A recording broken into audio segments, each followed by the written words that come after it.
What's going on, everybody? What's going on, everybody? Welcome to the 14th Post Sports Show. I'm your host, Tyrus Filson.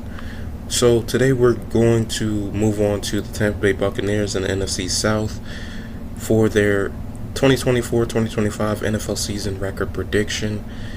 The Buccaneers, they've been winning the NFC South for past few years. They're doing pretty well when it comes to their own division. But let's see how they pan out this year, starting with Week 1. Week 1, I'm going to take my Washington Commanders with an upset. I know Tampa Bay, they're favored. I'm taking the Washington Commanders for the upset. I just feel like Jaden Daniels is going to be able to provide a spark right away, and it's going to surprise a lot of defenses coming in to see a rookie do what he does in the same way that C.J. Stroud did what he did last season. So, for sure, I'm confident in Jaden to get the Week 1 dub. Week 2, I got the Lions with that.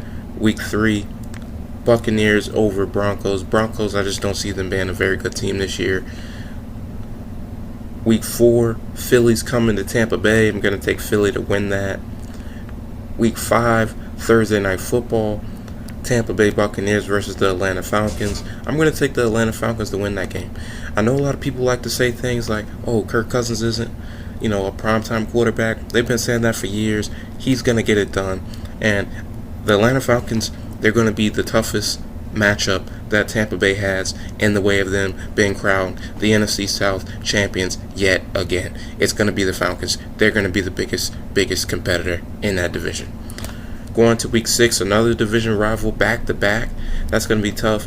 I'm going to say Tampa Bay loses this game as well. New Orleans, they always seem to play amazing, play disciplined versus Tampa Bay. They value the moment of that game. So I'm going to take them to win that game at home. Week 7, Monday Night Football. It doesn't get any easier. Baltimore's coming to Tampa Bay. It's not going to be an easy game. I'm going to take Baltimore to win that one. Week 8, at home versus Atlanta. I say you get the W. I just don't see Atlanta sweeping Tampa Bay. That's one of those divisions, the NFC South, where everybody's going to get their hits, That's definitely one of those divisions. Week 9, Monday Night Football. You're going to KC. That's going to be a tough game. Like, this stretch right here, let's talk about something real quick. This stretch right here, Week 4, Week 5, Week 6, Week 7, Week 8, Week 9, and then Week 10, you're at home versus the 49ers. Whoever set up that stretch right there, it's lethal. It's a lethal stretch right there. That's going to be tough. It's going to be tough. Going to Week 12, you're going to New York. I think that you can get the W on the road. It's going to be a tough one. I know New York, the Giants right now, they're not looking too good, but they are going to play hard at home. I'll give them that.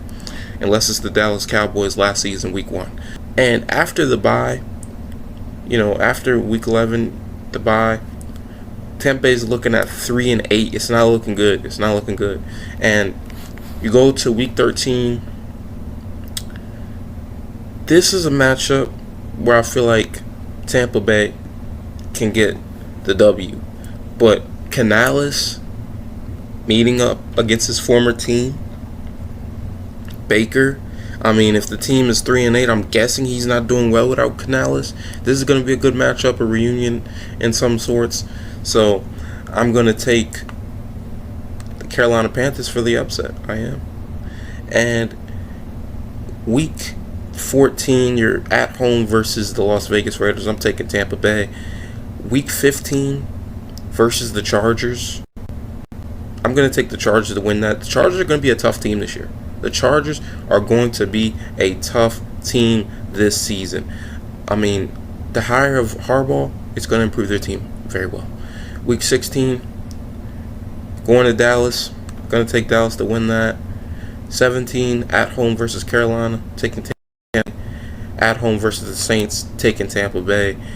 And in conclusion, the Tampa Bay Buccaneers. I have the Tampa Bay Buccaneers going 6-11 this year. I feel like they have a solid squad, but they lost some pieces on defense. I don't understand why they let White go. I really don't. I know they still have Levante David, but I would have brought back White. I know he's not, as effective as he used to be, and that's crazy because he's still young.